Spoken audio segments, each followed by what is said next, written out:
There's a lot of crows.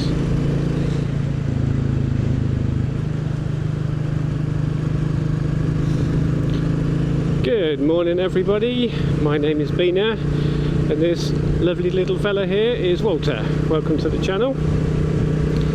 You join me on a very overcast, gloomy looking, some might say miserable looking Saturday morning in Bedfordshire. It's actually very welcomed. It's been, we've had a heat wave in the UK over the last week, and I know many of you from countries that are actually hot will scoff at this and mock me, but it's been up 30 degrees this week, and it's been pretty unpleasant, to be honest. I mean, it's nice when you're outside, but it's bloody horrible inside our houses, which are built for the heat in the UK. So there's been some very uncomfortable, hot, sticky nights, and I imagine that there's been a lot of sleepless nights up and down the country. And as such, I have not been out on lovely Walter, because I've been too knackered. Yeah, like I say, I haven't really slept that well. Also, it's been an incredibly stressful week for me this week. I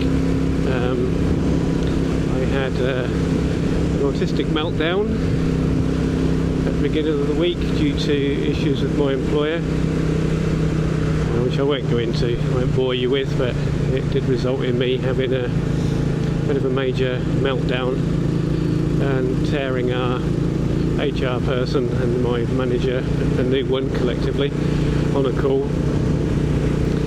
And then after that I had an autistic shutdown, so yeah, it's been a very weird and stressful week. Now, a lot of you may be wondering, what is an autistic meltdown and shutdown? And I guess I will tell you, because it's always good to learn new things, isn't it? Especially about the neurodiverse world. And I like to share my experiences with autism with people, because it helps people understand how our weird brains work. Let's just navigate this. It's bad. So, an autistic meltdown is well, meltdown and shutdown are pretty much of the same ilk. So they are when an autistic person has an overload of sensory information and emotions. So it could be triggered by stress, could be triggered by an overload of sensory information such as loud noises, bright lights, etc. In my case it was, oh sorry, it's very bumpy. In my case it was an overload of stress. And what happens is with a meltdown, you basically lose your shit. Get very angry, get very agitated, very animated. If you think of kind of like a toddler having a bit of a tantrum, it's a similar kind of thing, where you get kind of stuck in a loop of anger and frustration, and you just lose control of your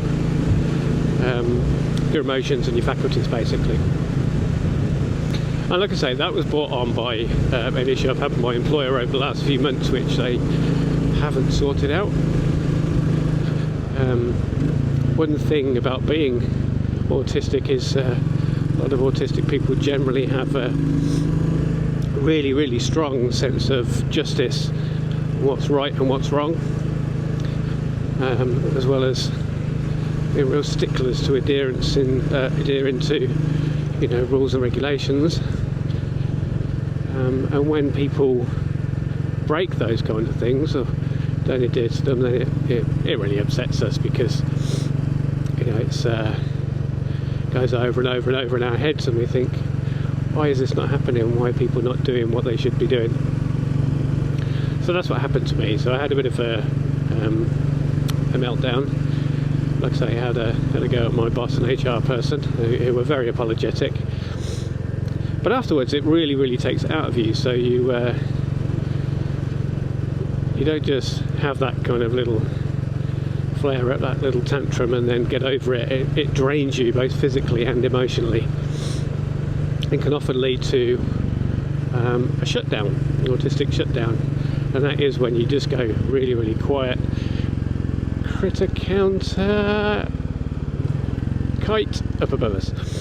Yeah, so you have a shutdown, so you just basically turn off from the world and don't engage with anyone, sit quietly, and just basically get lost in your own thoughts. So that happened afterwards to me. Where are we going? I don't actually know where I'm going. Oh, this way. And again, that really takes it out of you. So that, on top of a lot of sleepless nights because of the heat, meant for a pretty shitty week, to be honest. But never mind, I'm coming out of it now. I'm back on Walter, and we're going to have a nice ride. So yeah, let's not keep this down. Let's keep this upbeat. If you do have any questions about autism or neurodiversity, pop them in the comments. Happy to answer. But yeah, let's get on with other things. So, other than me losing my mind, what has gone on over the last week? Not an awful lot. Bike related news, as you can probably see, I've got these very smart looking bar end mirrors for Walter. The Mickey Mouse mirrors are okay, that comes with it, but they're a bit big. I can mainly see my shoulders. I'm quite a broad guy, so I can mainly see my shoulders and arm when they're on, so I fancied something a bit sleek looking, and that I could actually see out of. So I bought these very nice bar end mirrors from Hitchcock's. I think they're about 65 quid delivery, which is pretty reasonable considering the Royal Enfield versions are way over £100. I think they're about 120 quid, which is a lot of money really for what they are. And I really don't like the massive Royal Enfield lettering that's plastered on the front of them. I wanted some little plain, so that's what these are. They're just plain black. The only issue with them is the dark tint. I don't know why many of these have the dark tint. Maybe it's an aesthetic thing. Make them look a bit sleeker and sexier. Is it to help with glare in the sunlight? Because I mean, yeah, I kind of get that, but then on overcast days like today, they're just pretty dark. Other than that though, very happy with them.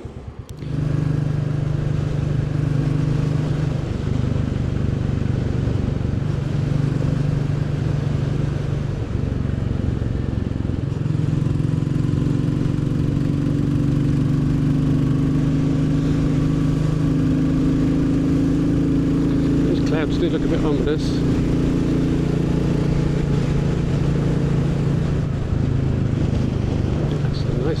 Nice roads around here.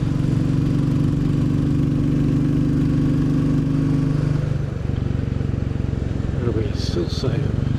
Definitely been to Silso before, haven't I? Have I?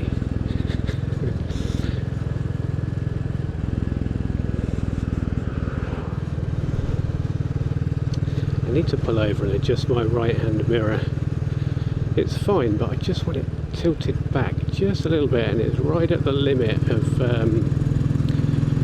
what I can do to adjust it upwards. It's really bugging me. That said scenic route. I probably should have gone that way, shouldn't I? Oh well. This looks fairly scenic as well.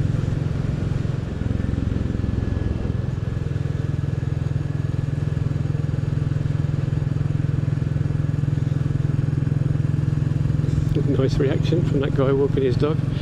Just kind of stared with his mouth open. That's the great thing about these modern classics, isn't it? That the reaction that you get from people, they never seem to fail to raise a smile or a interested look.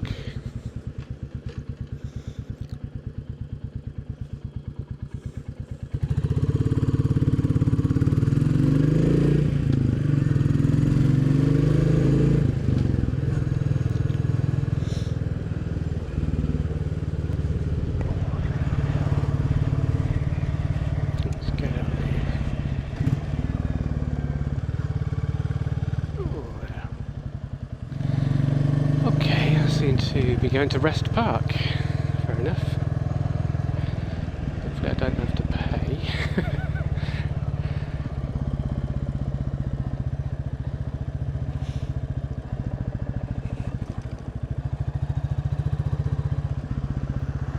Speed check. What's the speed? 20. Okay.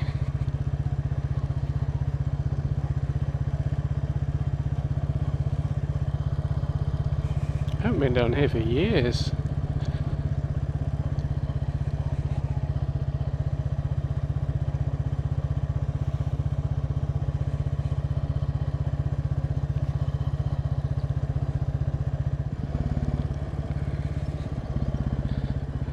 No idea where I'm going. Wow, that's pretty big house. Let me just spin so you can see that. There we go. Very nice. Well, I really need to get used to having these mirrors on the end of my handlebars. Let's pop it in here.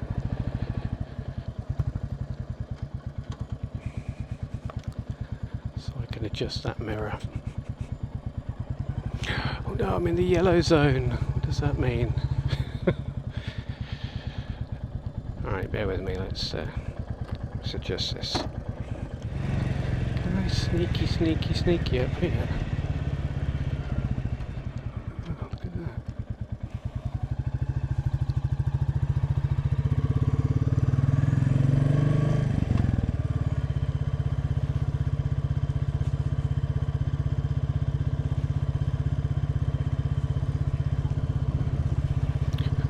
Imagine living there.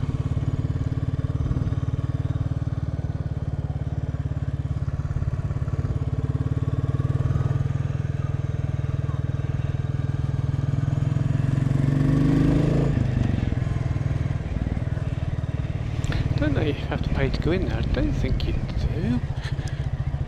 I imagine you do. It's been such a long time since I went there. I went there with my wife and I went there with our dog when he was very young, when he was probably 1, if that, so that's 12 years ago, 11, 12 years ago. Yes, that was the other reason, I forgot about that, that was the other reason why I've had such a stressful week. My dog is 12 years old and he's got some health problems. He has issues with his spine, which means he's on injections every month, takes a load of tablets, but he's still happy, he's still got a good quality of life. But occasionally he has a bit of a dodgy spell where he's not so good. He's had one of those about a month ago. One of his feet's swelled up. He has arthritis in it. And we thought that maybe that was going to be the end for him. But he got another injection and it all sorted him out and everything was good, so that was good. And then at the beginning of this week he woke us up at 4 in the morning, so he wanted to go to the toilet desperately, and he went out and he was peeing blood, like quite a lot of blood. which was obviously very disturbing.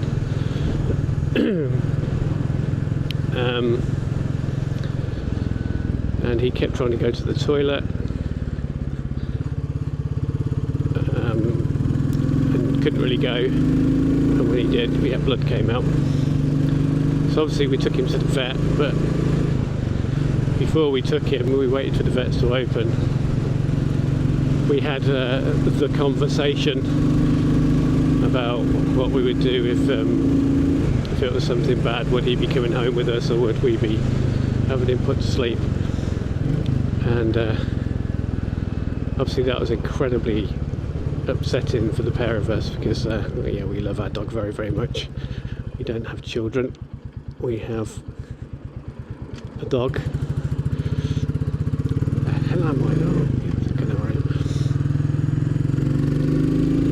So yeah, we thought that was it. We thought that was the end of him, and that came just the day after I'd had my meltdown at work. So all in all, not a great week. Anyway, we took him to the vet, and they did an ultrasound on his bladder. They did blood tests, and we collected the urine to give to them. Wow, really bad vibrations in my helmet. I don't know what that is. Yeah, they collected urine to give to him, and it had so much blood in it that they couldn't actually test the urine, so we had to go home and get another one. And they gave him some antibiotics. Well, they sent us away and said, look, you need to come back for a blood test, but later on again when you can get a better sample. And they took some blood and had to come back with a better urine sample, which again was full of blood when we got it.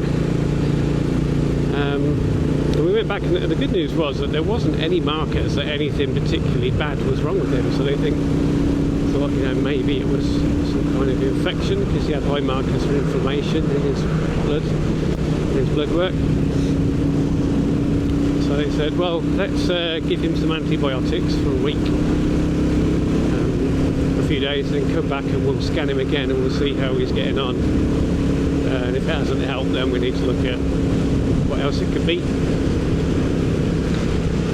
So we took the antibiotics, we went home quite downbeat, but well, a little bit upbeat actually, because of the fact that the blood test hadn't shown anything bad, and the vet was fairly optimistic that it would be okay.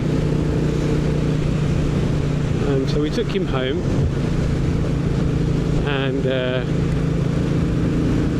about an hour after we got home, he decided he needed to go to the toilet, and he went to the toilet and his pee was absolutely fine. No blood in it whatsoever. He wasn't straining to go, he wasn't whining and uncomfortable like he was before. It was all just absolutely fine, and we were like, what the fuck?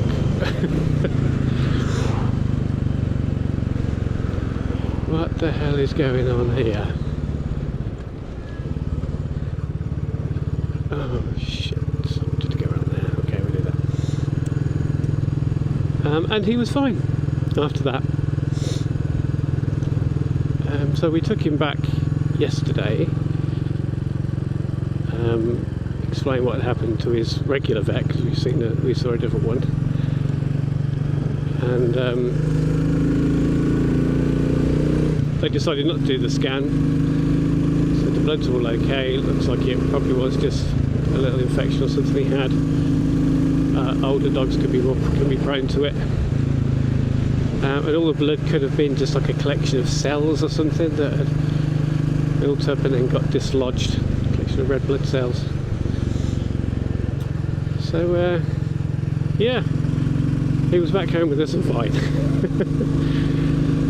So he does like to do these things to keep us on our toes, to spend 400 quid. But yeah, that contributed to a pretty shitty week.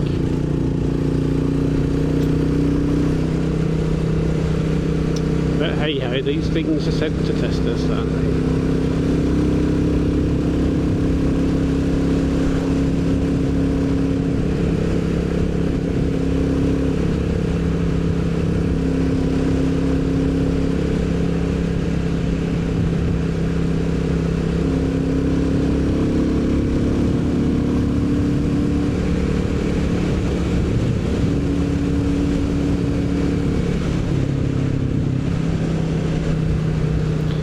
sun has come out now.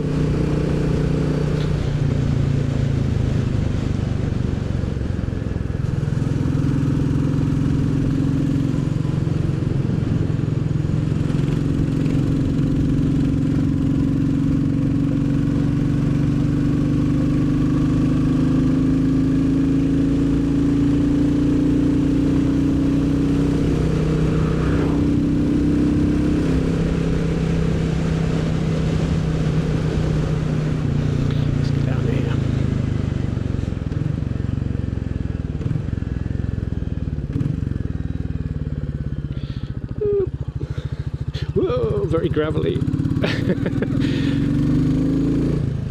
So it's a butt clenching time, isn't it, when your front wheel just has a little slip on some gravel.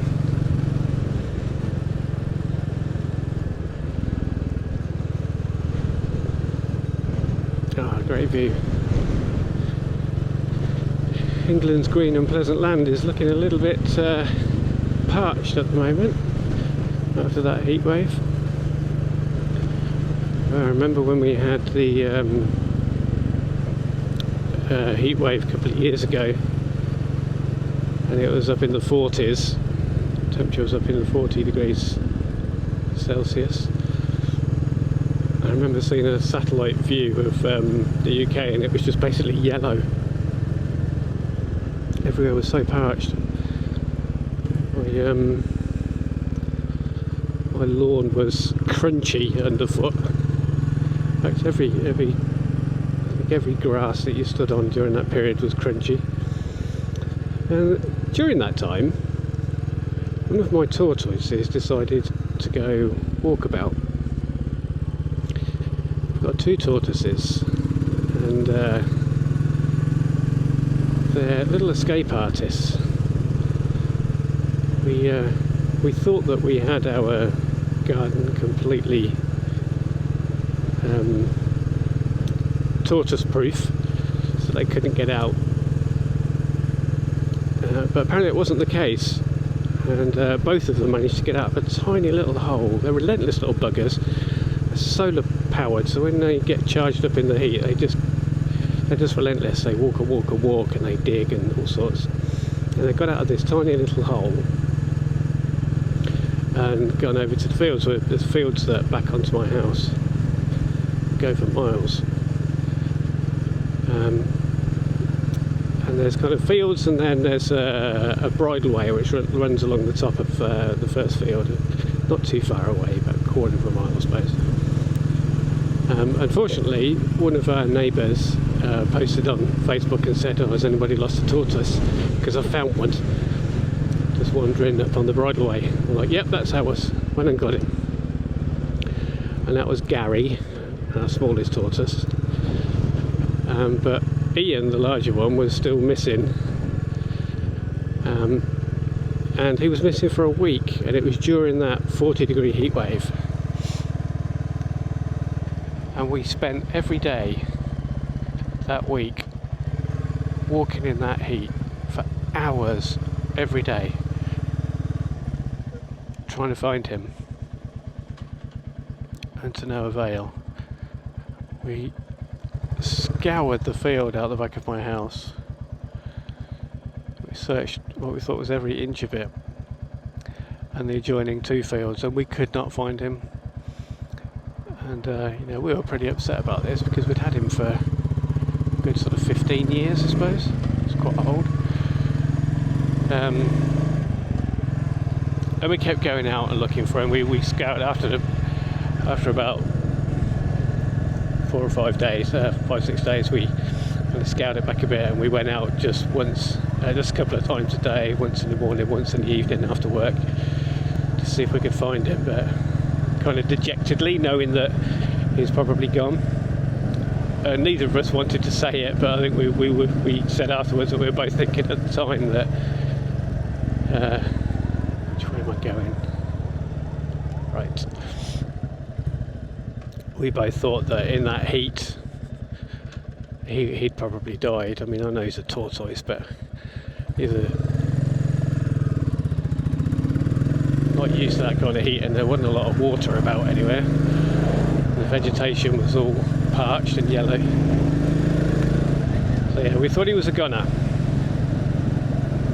And we'd posted on the local village Facebook group saying, you know, if anybody finds a tortoise, please let us know. And then after 7 days, someone on that Facebook group posted a message saying, oh, has anybody lost a tortoise? Because there's one on the adjacent villages Facebook group. Why are you doing 25 miles an hour, mate? Yeah, the next village over's Facebook group saying they'd found a tortoise on the road just outside their village, 3 miles away from where our village is. So I quickly joined that Facebook page and had a look, and it, sure enough, recognised it, and it was Ian. And I contacted them, immediately drove to the village and picked him up, and then they very kindly popped him in their wet room under the shower so we could get a bit of moisture in him, and they'd given him some tomatoes. And they said they'd found him driving along at 8 o'clock at night just up a main road, and they spotted him just toddling up the road. So he'd walked through 3 miles of fields, the country lanes, and managed to pop out the other side, which is pretty remarkable. Couldn't believe that we got him back, and he was fine, absolutely fine. Although weirdly, I mean, we were discussing this yesterday, my wife and I, it really changed him. It was like he'd gone on a gap year after college and found himself, discovered himself, because his personality really changed. Whereas before he was quite dopey, quite placid. I mean, but I guess if you've never had a tortoise, you think, well, they're all like that, aren't they? But they're not. They've got their own little personalities. And yeah, he was quite placid.